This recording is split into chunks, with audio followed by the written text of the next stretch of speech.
Colegio Joyas de Serén, mi persona, licenciado Giovanni Gallardo. Vamos a pasar a la agenda de trabajo semanal para lo que resta de lo que son estas 2 horas clase que tenemos respectivamente. Tenemos lo que son los puntos de agenda. Primer punto, bienvenida. Luego tenemos el segundo punto, que es el desarrollo del contenido de aprendizaje, problemas ecológicos. Este punto lo vamos a llevar a cabo para este día. Este contenido de aprendizaje también es tomado en cuenta dentro de la prueba Avanzo. Por eso será muy importante estudiarlo. Vamos a ver los aspectos más importantes y relevantes para poder comprender, que es lo más importante, y que vayan preparados y frescos en cuanto a ideas para lo que es la prueba Avanzo. Luego de ello, para la clase del día de mañana, y espero que todos asistamos, que estamos presentes, vamos a realizar ya propiamente un refuerzo académico más exhaustivo. Vamos a profundizar más en un material que ha proporcionado el Ministerio de Educación, es oficial, en el cual se encuentra un banco de preguntas. Prácticamente de todo lo que hemos visto en el año es un resumen que está plasmado en lo que es una estructura con base a preguntas de opción múltiple. Evalúa lo que son competencias, conocimientos aplicativos, y de esa manera vamos a profundizar más en el refuerzo. Así que será muy importante y espero su asistencia para el día de mañana, ya que vamos a trabajar ese documento oficial del MINED, el cual les será de mucha utilidad, ya que algunas de esas preguntas es posible de que venga presente dentro de la prueba Avanzo. Luego tenemos el siguiente punto, retroalimentación de los aprendizajes, que lo llevamos a cabo en cada una de las sesiones. Y como último punto tenemos el cierre de la jornada. Así que de esta manera vamos a estar trabajando en las 2 horas clase respectivamente. Para este día iniciamos el refuerzo académico con el desarrollo del contenido de aprendizaje, problemas ecológicos, el último de la unidad 11, y para mañana cerramos estudiando exhaustivamente ya lo que es el material del Ministerio de Educación. Así que viendo presentado lo que es la agenda de trabajo, vamos a pasar al siguiente punto. Este es el tema que vamos a abordar para este día, es el último de la unidad 11 y asimismo está contemplado dentro de la prueba Avanzo. En otras palabras, este contenido va a ser evaluado. Lleva por título Problemas ecológicos. ¿Cuál será el indicador de logro que vamos a perseguir? Pues indagar las causas naturales y humanas que están provocando el cambio climático, el adelgazamiento de la capa de ozono, la lluvia ácida en el planeta, e identificar acciones para contrarrestarlos. En otras palabras, en este último contenido de la unidad 11 y así también del plan de estudio, vamos a hacer lo que es un estudio de las causas, tanto naturales y antrópicas, que producen problemas ecológicos. ¿De qué manera? Pues por medio del cambio climático, el adelgazamiento de la capa de ozono, vamos a comprender qué es esta capa en particular y asimismo qué impacto tiene la lluvia ácida tanto en los seres humanos como en los ecosistemas biológicos, identificando qué acciones podemos tomar cada uno para contrarrestar estos daños a nivel ambiental.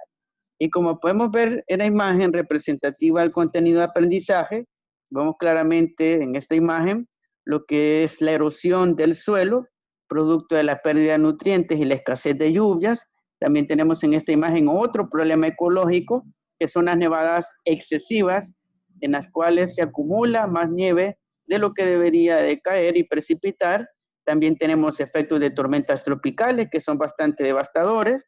Tenemos el ejemplo acá en El Salvador de la tormenta 12 que dejó muchos estragos y damnificados. Y también tenemos lo que son los incendios forestales producidos por los seres humanos. Y de esta manera podemos comprender de manera general cómo será el desarrollo de este contenido de aprendizaje. Bueno, viendo presentado lo que es el contenido de aprendizaje, vamos a pasar ya a su desarrollo respectivamente. Para iniciar, vamos a comprender lo que es el adelgazamiento de la capa de ozono. Para poder arrancar ya propiamente con lo que es el desarrollo del contenido, me gustaría saber cuánto conocemos o hemos escuchado sobre el adelgazamiento de la capa de ozono. Si me comparten, por favor, qué hemos escuchado en las noticias o en alguna clase de ciencias o en algún documental sobre este problema del adelgazamiento de la capa de ozono. Podemos hacerlo por medio del chat o asimismo habilitando su micrófono.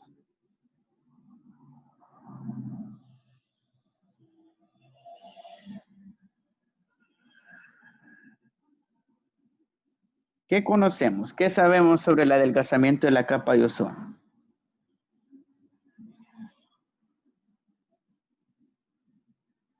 Si es nuevo, también me pueden compartir en el chat para que de esa manera mejoremos el proceso mismo. López Suárez, López Flores, Saraí Alvarado, Amaya Hernández, Helen Barahona, López Ángel, Funes Romero. ¿Qué me pueden decir? ¿Qué conocemos sobre el adelgazamiento de la capa de ozono?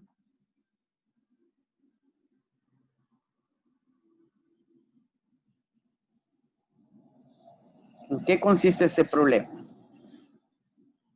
De lo que hayan escuchado en alguna Que noticia. gracias al adelgazamiento es que han ocurrido bastantes cambios climáticos. Eh, a lo largo de los años han estado cambiando demasiado esos, el clima y como todos sabemos ahorita tenemos una gran destrucción de la capa de ozono y si no me equivoco en alguna parte de Brasil eh, hay como un agujero en la capa de ozono donde el sol es demasiado fuerte porque por lo mismo, porque ha ocurrido una destrucción ahí en cierta parte de la capa de ozono y eso ha provocado que se rompa prácticamente y dicen de que ahí los rayos son más fuertes e incluso las personas como que han llegado a ser más morenas todavía. Muy bien, gracias. Excelente aporte. También nos comenta Funes en el chat. Tiene que ver con el calentamiento del sol, incendios en Australia, Brasil y algunas zonas de Estados Unidos. Muy bien, gracias por sus aportes. Y en efecto, cuando hablamos del adelgazamiento de la capa de ozono o debilitamiento de esta misma capa, nos vamos a referir a un problema climático que está relacionado a factores ecológicos.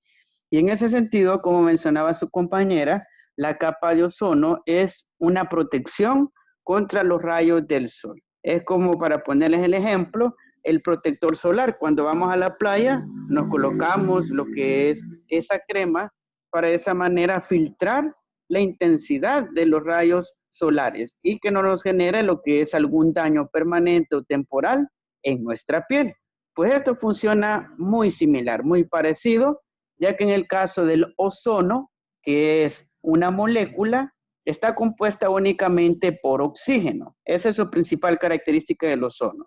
A diferencia del que respiramos, ya que su fórmula química es O2. Ese es el oxígeno habitual que todos los días inhalamos y el cual nos funciona para vivir. Sin embargo, en el caso de esta molécula del ozono, está unido por 3 átomos de oxígeno y su fórmula química es O3. Esa es la fórmula representativa de lo que es esta molécula de ozono. También tiene un color azul, por eso al ver el cielo tiene ese tono azul debido al ozono. Así también tiene un olor muy intenso, más que el olor de la lejía, para ponerles la comparativa, e incluso suele ser letal para la salud humana. Si estamos expuestos continuamente al ozono, puede ocasionar graves problemas de salud. Ahora veamos la parte del problema. Pues el adelgazamiento de la capa de ozono es considerado hoy en día como uno de los problemas ambientales más graves que existen, el cual no únicamente ocurre en un país, sino que se está expandiendo a todos los países del mundo. Y como podemos ver acá en esta imagen, es una representación de cómo ha venido evolucionando la cantidad de partículas por millón de esta molécula de ozono en la atmósfera. En particular, se concentra más en los casquetes polares, en el polo norte y en el polo sur. Y acá tenemos lo que es la captura del polo sur y vemos claramente que para el año 1979, esta zona violeta representa lo que es el daño al ozono, que hay una caída en cuanto a la cantidad. Los colores más claros, amarillo y así también verde, representan que hay un color y así también cantidad de partículas estables.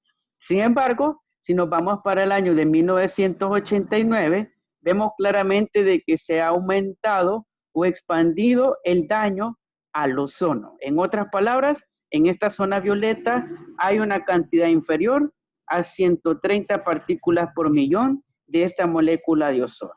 También podemos ver el año de 1999, se va acelerando la industrialización o gases contaminantes.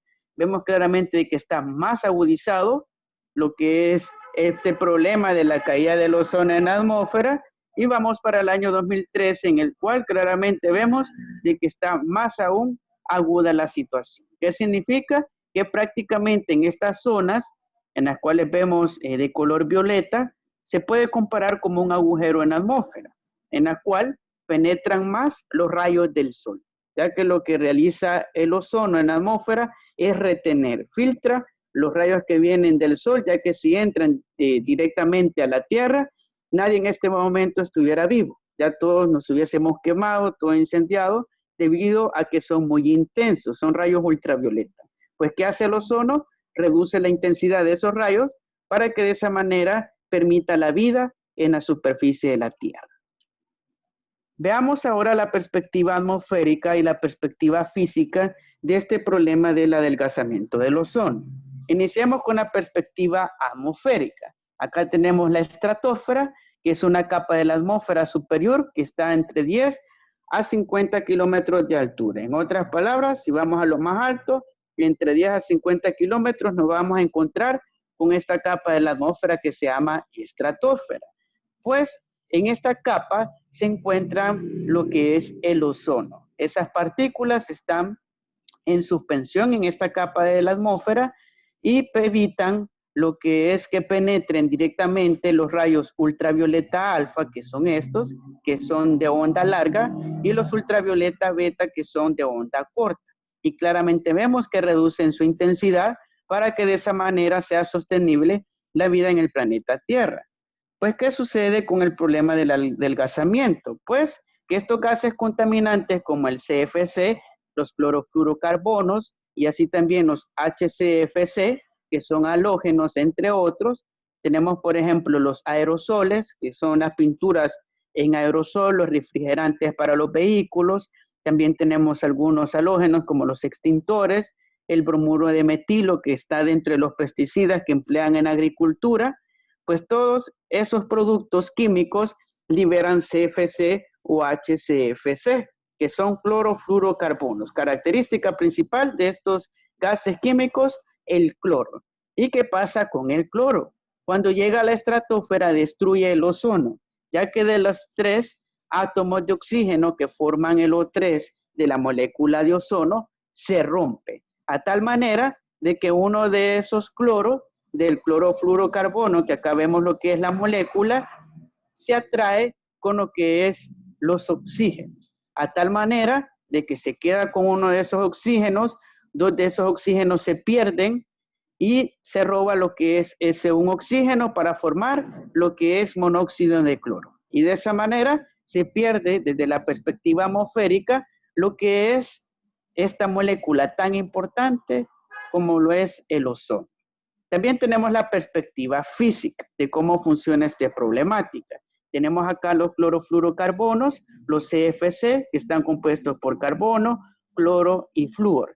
¿Qué pasa? Llega el rayo solar ultravioleta beta de onda corta y remueve lo que son los flúor y así también los cloros, a tal punto de que estos 2 oxígenos se reúnen con un cloro, pasa todo este proceso químico en el cual se liberan lo que son 2 átomos de oxígeno y se queda con un átomo el cloro hasta formar lo que es monóxido de cloro. Y de esa manera se acumula de ello la atmósfera y se pierde el ozono atmosférico. ¿Y qué significa si se pierde el ozono atmosférico? De que va a incrementar la cantidad de luz de ultravioletas que va a ingresar al planeta Tierra. Y eso va a causar efecto invernadero, cambio climático y así también su exposición será más peligrosa para la salud humana, ya que está bastante relacionado al cáncer de piel. Así que de esa manera afecta de igual manera la fotosíntesis, entre otros procesos de la vida, lo que es esta pérdida del ozono atmosférico.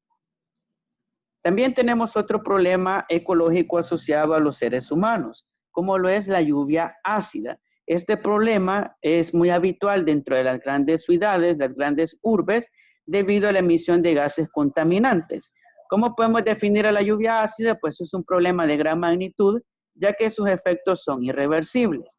La caída persistente causa daños en lagos, ríos y aguas subterráneas. La dimensión del daño depende del grado de acidez de la lluvia.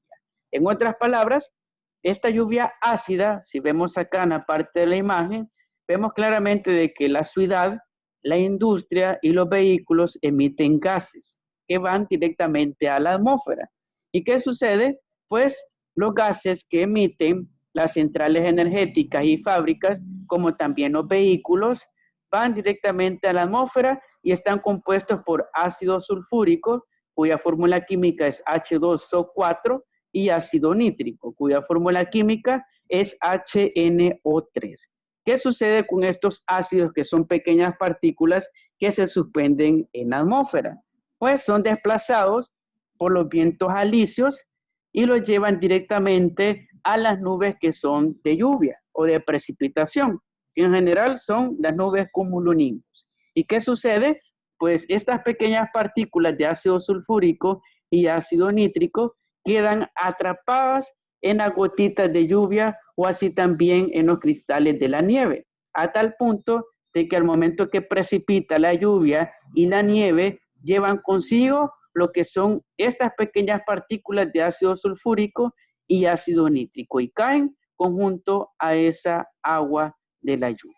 ¿Y qué produce? Pues daños directamente a los lagos, los acidifica, aumenta la proliferación de algas, muerte de peces, así también dentro de lo que es la parte humana, la infraestructura, daña los techos, materiales metálicos debido a que los oxida y de esa manera produce lo que es un daño generalizado, no únicamente a las ciudades y a las fábricas, sino que también a los ecosistemas, porque incluso si es muy ácida, lo que es esta agua que cae producto de la precipitación puede afectar directamente especies de plantas y secarlas. Así tenemos un claro ejemplo, la oxidación de las estatuas también, que es otro ejemplo palpable. Si hemos visto en las plazas o en algún parque en el cual hay algún monumento, una estatua de bronce o metálica, pues todo ese óxido es debido principalmente a la lluvia ácida. Por eso nos dicen de que cuando llueve no es bueno mojarse con el agua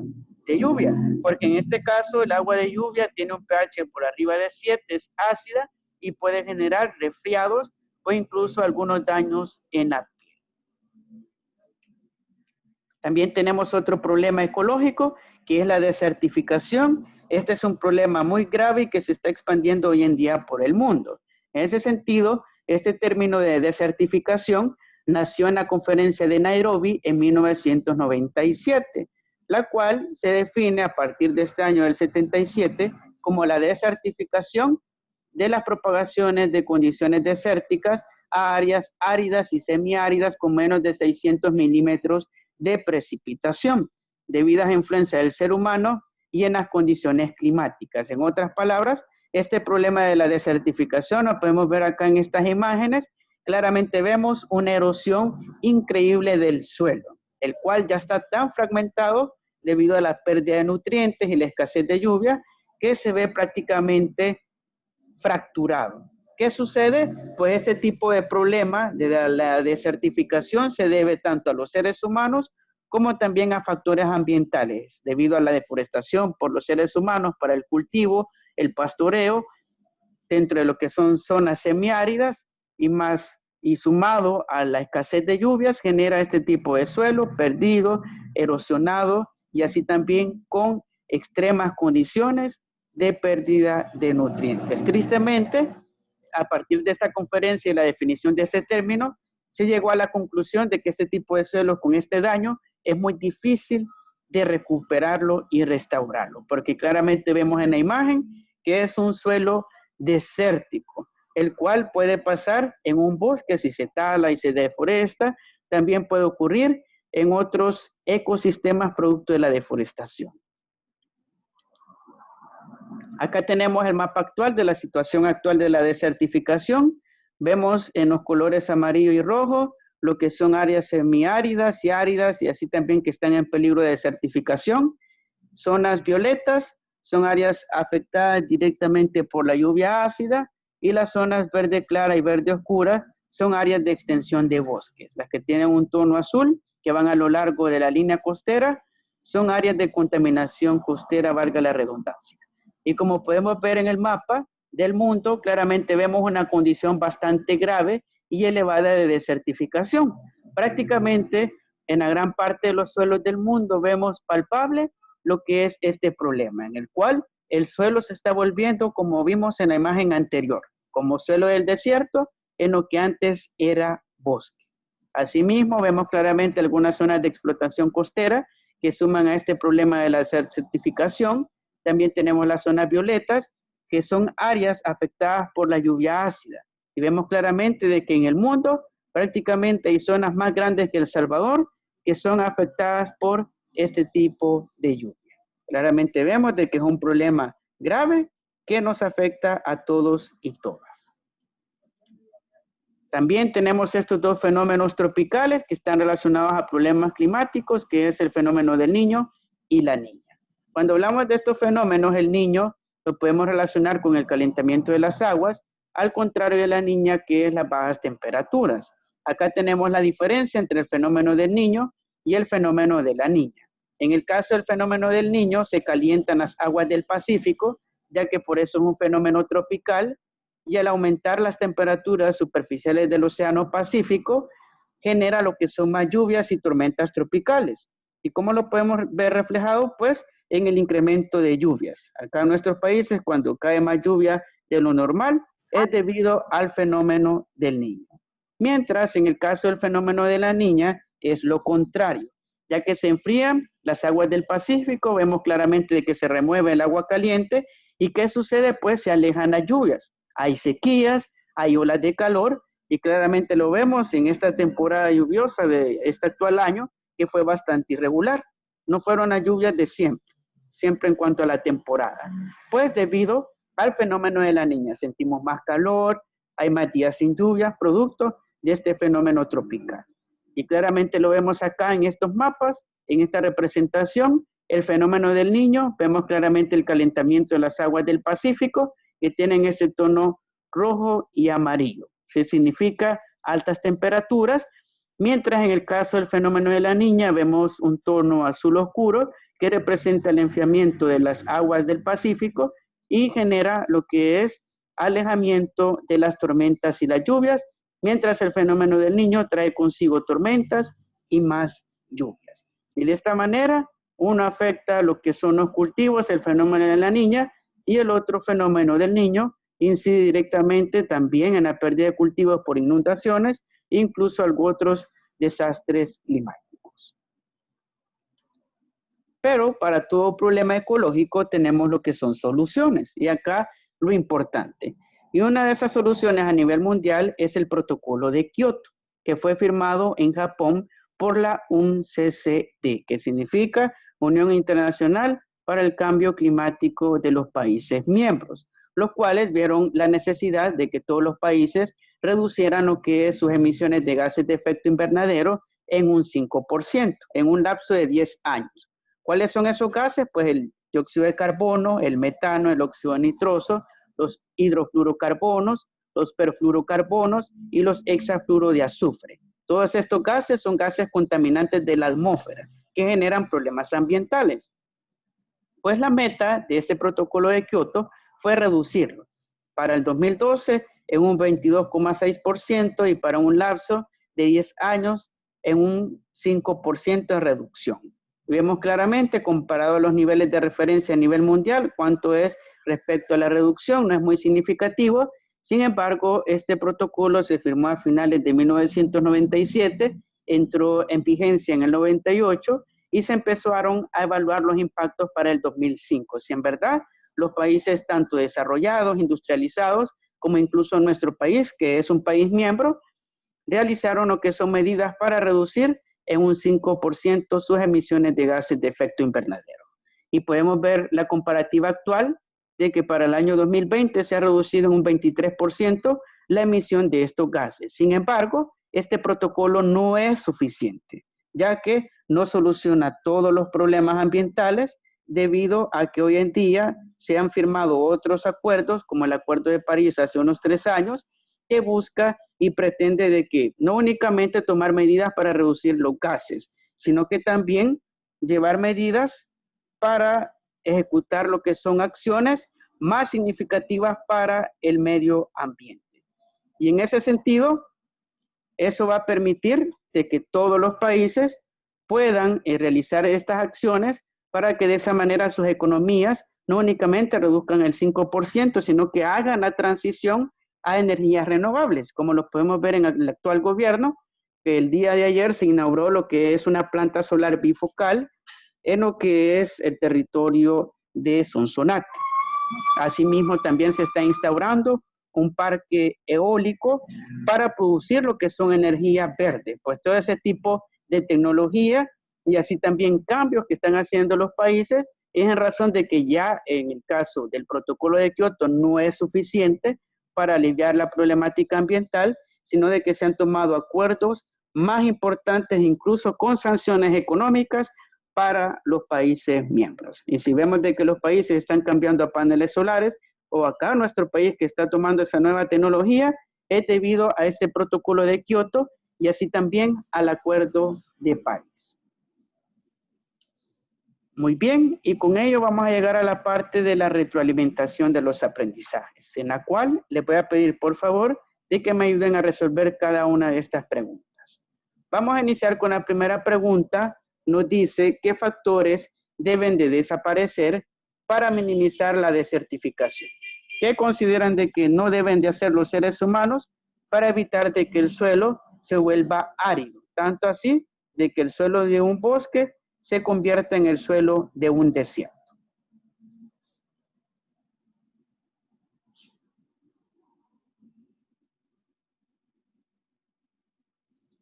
¿Qué actividades debemos dejar de hacer los humanos para evitar ese problema ecológico o para reducir lo que son sus impactos?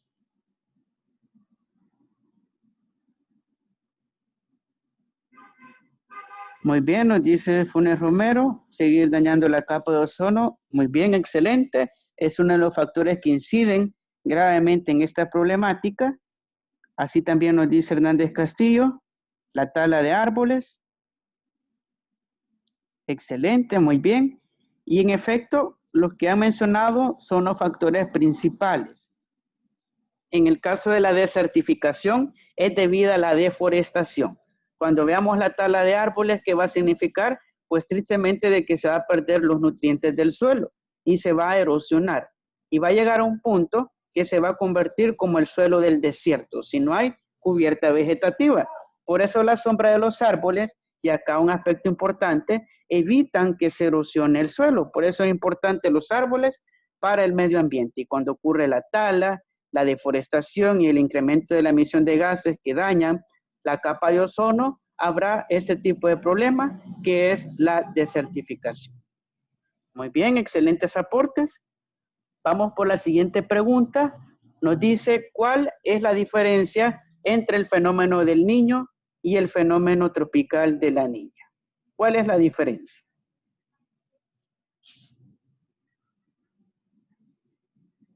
¿Cuál es la diferencia entre estos dos fenómenos?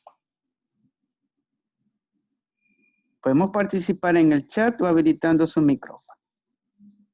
Recuerde que su participación es muy importante.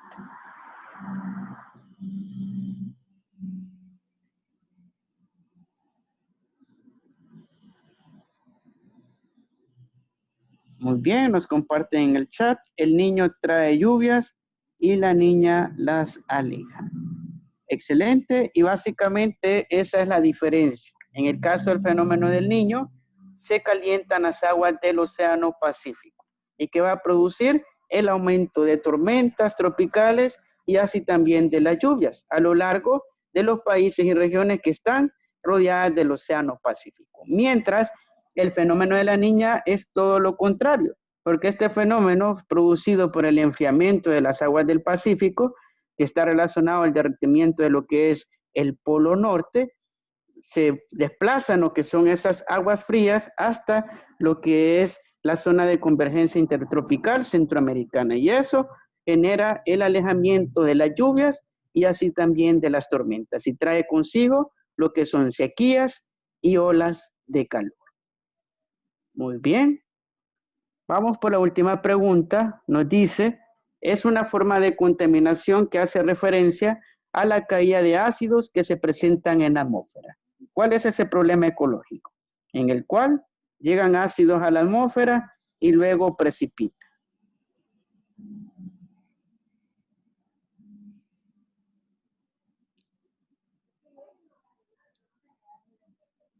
Lo hablábamos en la clase, hablábamos de ese problema ecológico. ¿Cuál es?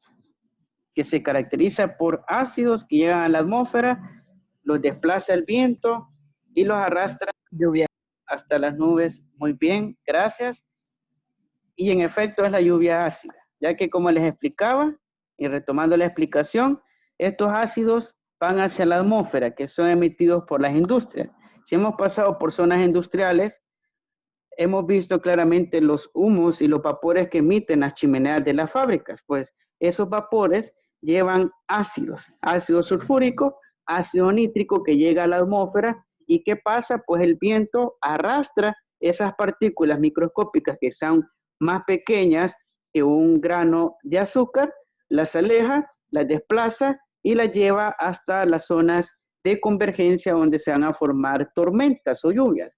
¿Qué sucede? Pues se adhieren estas pequeñas partículas de los ácidos a las gotas de lluvia, o sea, también en el caso de la nieve, a tal punto de que al momento que precipitan, caen conjunto a la lluvia o la nieve, esos ácidos. Y pueden ser problemas a nivel ecológico en los ecosistemas de los lagos y ríos, incluso el agua potable la va a afectar, porque va a acidificarla, y lo cual puede traer graves problemas de salud para nosotros las personas. Así también problemas en la piel, manchas en la piel, también están asociadas directamente a la lluvia ácida. Así que tomemos las medidas en el caso de la lluvia, en especial en la ciudad capital, que recientes mediciones que se han realizado, se ha visto de que el pH anda entre 7,5 a 8. El pH de la lluvia de acá del área metropolitana de San Salvador.